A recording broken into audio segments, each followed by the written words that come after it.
அப்பாவோட பெரிய ஃபேனா இருந்தாலும், பையனுக்கு தான் நெறைய வொர்க் பண்ற ஆப்பர்ச்சுனிட்டீஸ் கிடைச்சதுக்கு. அவரோட மியூசிக்லாம் நெறைய பாடியிருக்கீங்க. Also work with Yuvan Shankar ராஜாக்கு. பட் அவர பத்தி சொல்லுங்க. அவரு எப்படி கூலா இருப்பாருன்னு எனக்கு தெரியும். சோ உங்களுக்கு எப்படி ஒரு அனுபவம் இருந்தது? Yuvan is always cool and அது யுவன் கூட ஒர்க் பண்றது வந்து எனக்கு கூட ஒர்க் பண்ற மாதிரி ஒரு ஃபீல் இருக்கும். எனக்கு பிடிச்ச மாதிரி சாங்ஸ் இருக்கும். எனக்கு டெஃபினட்டா தெரியும் இன்னைக்கு ரெக்கார்டிங் போகும்போது இன்னைக்கு சூப்பரான பாட்டு இருக்குதுடா, அது நமக்கு தான்டா அப்படிங்கிற ஒரு ஃபீல் இருக்கும் எனக்கு. அண்ட் 90% ஆஃப் த சாங்ஸ் நான் பாடுறது எல்லாமே ஓகே தான் இருக்கு. அண்ட் அந்த கான்ஃபிடன்ஸ்ல தான் கூப்பிடுவாங்க.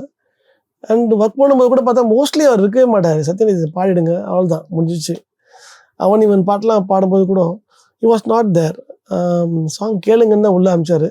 நான் உள்ளே போய் கேட்ட உடனே அதை பாடிடலான்னு தோணுச்சு. உடனே பாட்டு வெளியே ஒரு 5 மினிட்ஸில் வெளியே வந்தோடனே சாங் கேட்டுக்கலான்னு கேட்டார். இல்லை சார் பாடியாச்சு. அந்த மாதிரி தான் அது ஒரு மாதிரி எனக்கான சாங்காக இருக்கும். அண்ட் அது என் ஸ்டைல் ஆஃப் சாங்காக இருக்கும். ஸோ ஜாலியாக இருக்கும் யுவன் கூட பண்ணுறது எப்போவுமே.